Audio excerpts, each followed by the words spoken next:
સિહોરની ગૌતમી નદીની નરકાગાર જેવી સ્થિતિ, નગરસેવક દીપસંગભાઈ રાઠોડ દ્વારા ખુલ્લા આક્ષેપો કરવામાં આવ્યા.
હું દીપસંગભાઈ રાઠોડ, પૂર્વ નગરપાલિકા પ્રમુખ, હાલ શિહોર નગરપાલિકા અપક્ષ નગરસેવક શ્રી.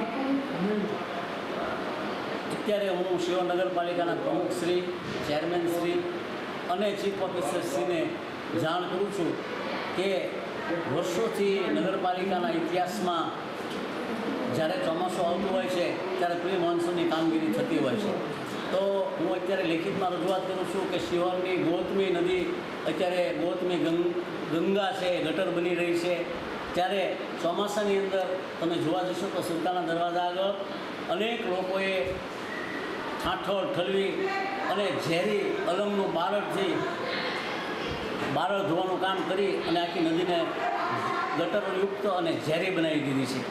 અને જેના લીધે નગરપાલિકાના સુલતાના દરવાજાના નાળા ઉપર અને રાજકોટ હાઈવે કહેવાય, જે રાજકોટ હાઈવે એ પેવનના પુલ ઉપર ચારે બાજુ નાળાની નીચે કચરો અને માટી એટલી બધી આવી ગઈ છે કે જ્યારે ચોમાસાનું પૂર આવશે ત્યારે આ પૂર ધસમસતા પૂર શહેરની વસાહતોમાં ગળી જશે એની સંપૂર્ણ શક્યતા છે.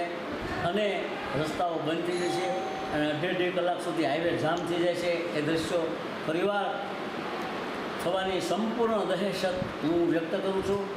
એટલે નગરપાલિકાને હું વિનંતી કરું છું કે તમે તાકીદની અસરથી શિહોર નગરપાલિકાની અંદર જે બારડો ધોવાય છે અને એના જે ખરાબ કચરા અને માટી પુલને બંધ કરી દીધી છે, નાળાઓ બંધ થઈ ગયા છે.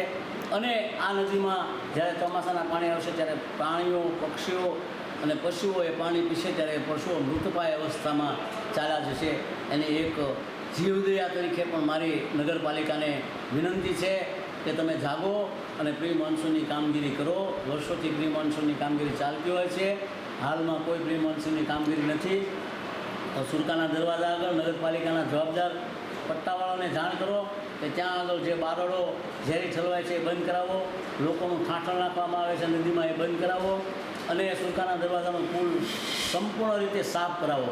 ત્યારબાદ રાજકોટ હાઈવેનો પેવનનો પુલ પણ સંપૂર્ણ રીતે સાફ કરાવો, જેથી કરીને નાગરિક વસાહતો જે રતપુર સોસાયટીથી માંડી અને પગથિયાના ઢાળ સુધી અને કંસારા બજાર સુધી જે પાણી વ્યા જાય છે અને રોડ બંધ થઈ જાય છે એ બંધ થતો અટકે.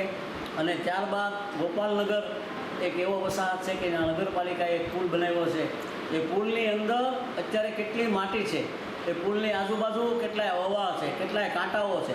આ બધી જ વસ્તુઓ એ પુલને બંધ કરી દે છે. એટલે ગોપાલનગરની વસ્તીમાં વોર્ડ નંબર 5માં પાણી ઘૂસી જશે અને નાના નાના માણસોના મકાનને પડવાની શક્યતા રહેશે.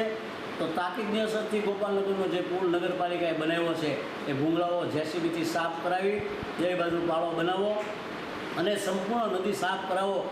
અન્યથા ચોમાસાના હવે બહુ વાર નથી, થોડા દિવસો બાકી છે અને જ્યારે ચોમાસું આવશે ત્યારે આ પાણીઓ વસાહતોમાં ઘરશે ત્યારે જેમ નીરો ફ્લૂટ વગાડે અને રોમ ભડકે બળે એવી સ્થિતિ દૃશ્યમાન ન થાય એ માટે નગરપાલિકાના અહીંના જે વહીવટકર્તા છે, સત્તાધીશો છે, કે જાગો, અમે તમને જગાડીએ છીએ. અને હું આ આવેદનપત્ર મારફત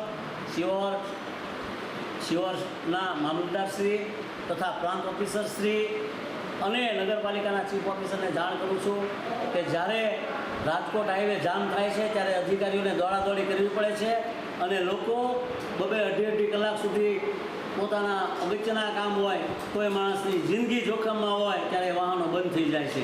એ વખતે ક્યાંક કોકનો ભોગ લેવાઈ જવાની શક્યતાઓ રહેતી હોય છે. ત્યારે હું વખાણ કરું છું કે પ્રાંત સાહેબ હંમેશા હાજર હોય છે. તો હું પ્રાંત સાહેબને પણ આ મીડિયા દ્વારા જાણ કરું છું કે તમે નગરપાલિકાને કાન ઢંઢોળો અને નગરપાલિકા તાત્કાલિક અસરથી નદીમાં પ્રી મોન્સૂનની કામગીરી કરે.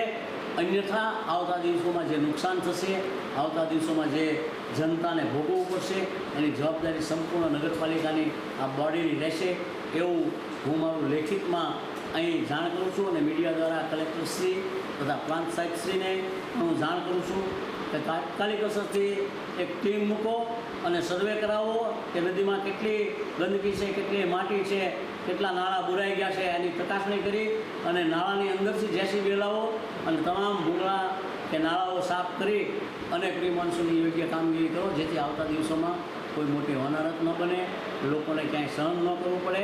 એવું એક જાગૃત નગરસેવક તરીકે હું ચોમાસા પહેલાં આ તંત્રને જાણ કરું છું. અને તંત્ર આ વસ્તુનો ખ્યાલ નહીં કરે તો આવતા દિવસોમાં શિહોરની પ્રજા એમને સહન નહીં કરે એવી મારી ચીમકી છે. વંદે માતરમ, ભારત માતા કી જય.